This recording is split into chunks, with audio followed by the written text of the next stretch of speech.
Moroccan shooter. He wasn't. He's French-Canadian and a 45 supporter. So, but those are the things that people don't, if they support 45, they're going to blanket support him, I think, and that's what scares me. What kind of future actions are you looking at doing to protect America and Americans, to the extent of your abilities?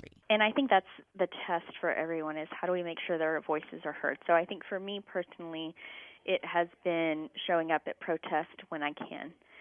It's been writing these letters to representatives. It has been making sure that students around me know that I'm a resource, and that if they need me just to talk about stuff, that I'm here to listen.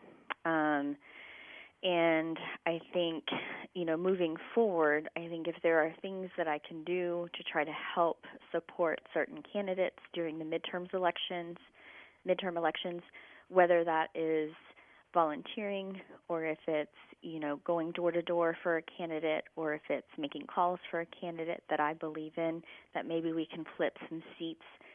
That's where my focus will be. I think it's about making donations to groups like the ACLU or Planned Parenthood or Kamala Harris's campaign. Like, there are, I think, folks who can help stop this direction, but it's going to take a collective effort. And so I think every little thing that people can do, whether it's passive or active, I think people need to really challenge themselves to think about, how can I try to affect change? I can't just sit here and complain. Maybe I didn't vote for 45, but still you can do something. And so signing petitions, I think finding outlets like that, that's important. And I think at the same time, I've heard a lot of folks talk about making sure that you're not drowning in the news and that you're taking some time to take care of yourself. And so if you can't protest every single day, that you make sure that you're still taking care of yourself and you're doing what you need to do to get your voice heard. What do you think is the best that could come of his presidency?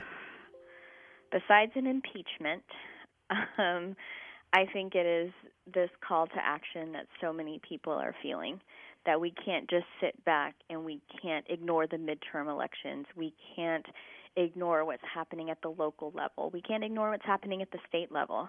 So I think, people becoming more aware and caring about their community and realizing that there are others who also care about the community. But we need more and more folks to join the fight, and we need more people who, again, care about each other and are caring about each other's experiences. I think that's the silver lining, is that people do want to now, I think, mobilize and affect change in a positive way. I know, and I'm going to keep my fingers crossed that we can. It's going to be a long 4 years. All right, thank you for talking with me. Yeah, thank you. It was good.